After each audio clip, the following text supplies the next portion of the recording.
Hi there and welcome. These are your handover videos for your Bailey Phoenix 420 gt75. These are a basic walkthrough on how to set up and operate the caravan as if you were coming on or off site. So, starting off first, we have your black hitch head here with silver lever that you have to have pulled up like so, which you can then use the jockey wheel to wind down onto the tow bar, causing that to snap down, pressing up that red button and exposing a green ring. You have a breakaway cable just here. Now legality states if you have an eye point it has to be used. If not, wrap it around the tow bar. You then have a gas dropped handbrake. Now for these handbrakes you do have to pull back slightly, pressing the button, and then you can disengage. And then when engaging, just pull it up, you'll hear a first initial click, and then just make sure you pull it all the way back. The caravan is fitted with 13-pin electric, so if you do have 7-pin adaptation, make sure to bring yourself an adapter.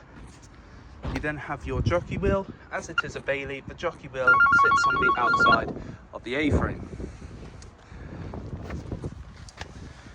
2 points either side and 2 points at the back, we have inserts for your legs. Now the caravan itself comes with a leg winder, or alternatively you can get yourself a 19mm drill bit and a power drill just to make it that bit quicker. Do not attempt to jack up or level the caravan using your legs. Now today we are using test equipment, so starting off first we have your plug-in for your mains. Mains plugs in nice and easy just through here. I then have an acroll full of clean drinking water and your water pump. The water pump to connect in, all you have to do is press in and press down on the cap. You have this white cap to go over the top of the acroll to ensure no nastiness gets in, and then at the bottom we have your strainer. Now it's crucial that the strainer itself sits at the bottom of the barrel to allow the maximum potential water to come through. If it isn't sat at the bottom, you may get airlock, so just make sure it's sat all the way at the bottom. Some people will weigh it down, some people will get some PVC pipe just so it's always straight. You then have your flue just here. Don't have to do anything with this except make sure it's nice, clean and tidy, and that is used for getting air in and out of the boiler when operating on gas. Motor mover will be gone over on collection. Just here you have your 2 points where your wastewater from your shower and your sink is going to come out of. You'll need some 28.5mm waste pipe to then feed into a waste master that you can empty out at the appropriate point on site. Then here we have your gas bottles. Your gas locker even, with 2 points for gas bottles, which you have to have these straps go around. We're using our test Cala propane bottle. I'd always recommend propane over butane just because it has a better performance in winter. Connected onto this I have an in-date gas hose. Now black gas hoses run for 5 years, and as you can see there, this one's dated 26. This connects onto the end of a regulator just here. Hand tighten that as much as you physically can and then nip it up using a spanner. You don't want it ridiculously tight, as at the end of the hose you do have an O-ring, which you can see on that hose. Too much pressure can cause it to crack and break, leading to gas leaking out. Then lastly we have your toilet function. So below here we have your cassette toilet. To remove this, press up on the orange handle and pull out towards you. Then this handle does also extend out and up, so it can be used similar to a carry-on suitcase. What you want to do when you're at the appropriate point on site is twist this head to the side, open up this cap like so, pick it up and tilt, and at the same time as tilting, continually pressing your vent button. Now, as you can see, I've put in some fresh water through this compartment here, giving it a bit of a shake, and again tilted and vent. The main reason I do that is so it has a bit of a nicer smell. Then on this cap here you have measurements in both imperial and metric, and that's for your blue chemical. Blue chemical goes into here, back onto the cap, and then what you want to do is press this in so the orange handle sits behind those white teeth, as then it can't be removed. Above we have your flush tank. Now this has a capacity of around 12 litres, however I wouldn't recommend putting in any more than 10 as you don't want to overfill the compartment. You can also add some pink chemical, which works as a bleach without being corrosive. Now I don't want to travel with either of these two full, so just to the side here, got a little black bung to drain off any remaining water from the flush tank.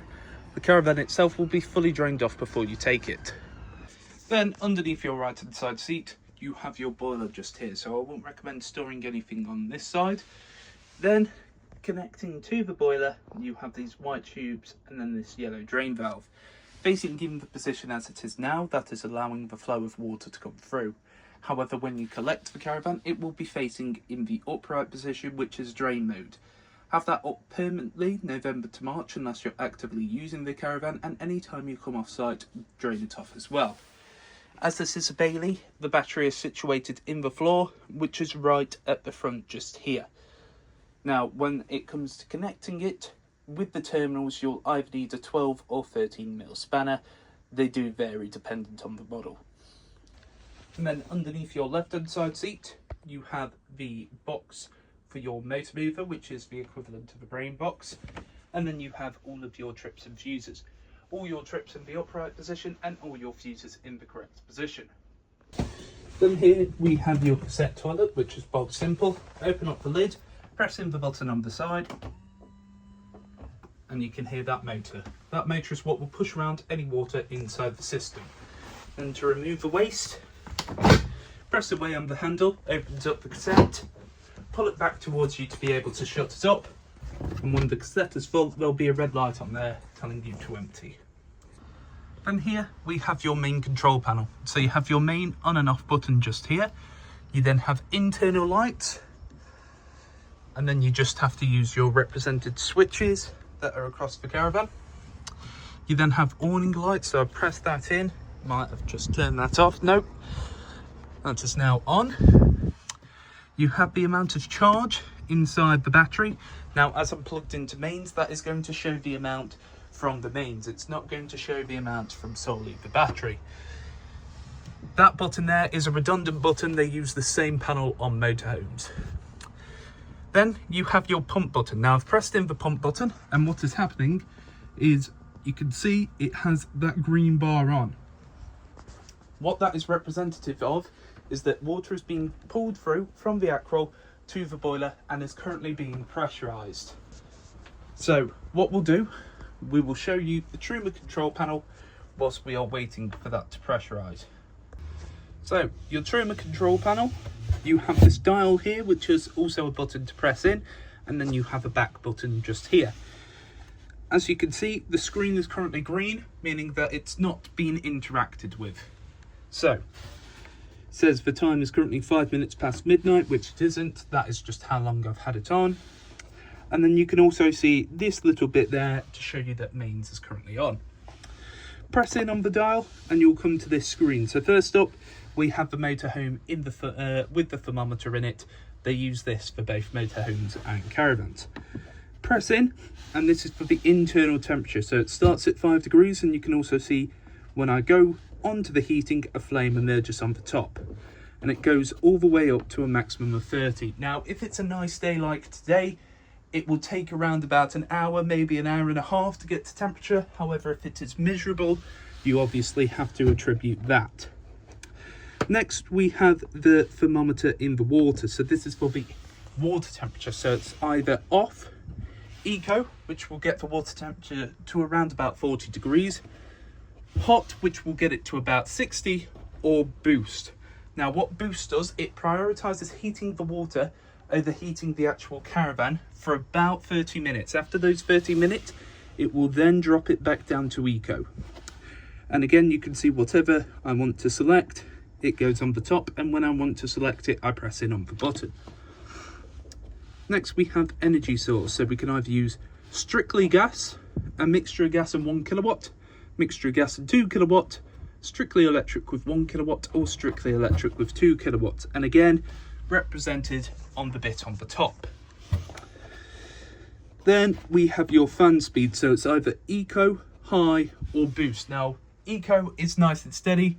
High is a bit more vigorous, and boost is on the high setting, but again for 30 minutes. Now, if you didn't want the heating on at all, but you still have this panel on. So let's just turn the heating off, and we go back over to that fan.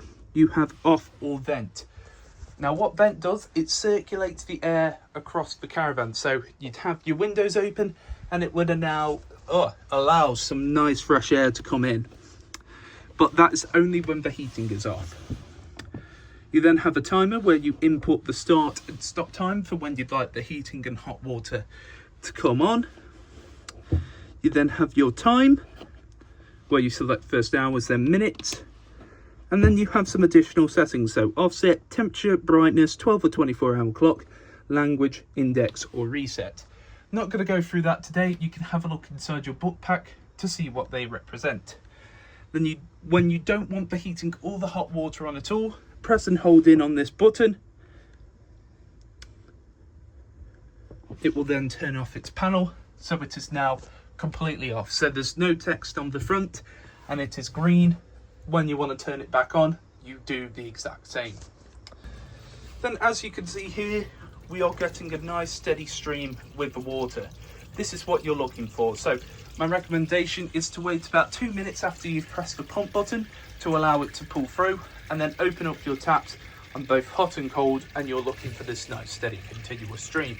If there's any coughs or splutters, go outside and check the Acrol is full of clean drinking water, the strainer is hitting the bottom of the barrel, and that your drain valve's in the correct position. If you're wanting to use other taps as well, go over and double check them.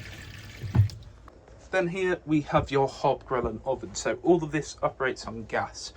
All you have to do, press in the dial, twist it to the side and press your igniter. Now it may be a case that these flames will light and then cut out. That is natural, that is the gas making its way through its system. What you will want to do is just relight it and make sure the flame stays lit. Otherwise, go and check your gas hose and go and check the bottle has plenty of gas in it. This is what it looks like when they're all lit. As you can see, nice blue clean continuous flames. Turn it off back to the central position, then it's the same concept for your grill. As you can see, grill all nice and lit.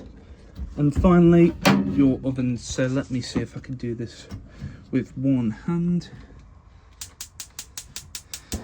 Now what you want to make sure of as well is that this tray is not intruding on the igniter. Then only other real things to note, you need to travel with this glass sheet down, but don't put it down until all of these are nice and cold. And if you're travelling with a gas bottle, make sure the bottle itself is turned off. Then here we have your Dometic fridge freezer. So opens up from the side, and then you have a child lock on here. To turn on the fridge, you press and hold in on this button. It will then flash up to its most recent memory, which in this case was battery symbol, which is representative of 13-pin electric. Now, the reason it was flashing up with the hazard is because I'm not plugged into 13-pin electric. You then have next to it gas. Now for gas, I wouldn't recommend putting it on until you've checked through all your hob grill and oven. You'll gradually hear it tick in, and then once it's finished ticking, that means it's then lit. You don't have to do anything with this yourself. Next we have mains, which is just operative from that. And then we have auto. Now auto will choose what the fridge thinks is the best source to use.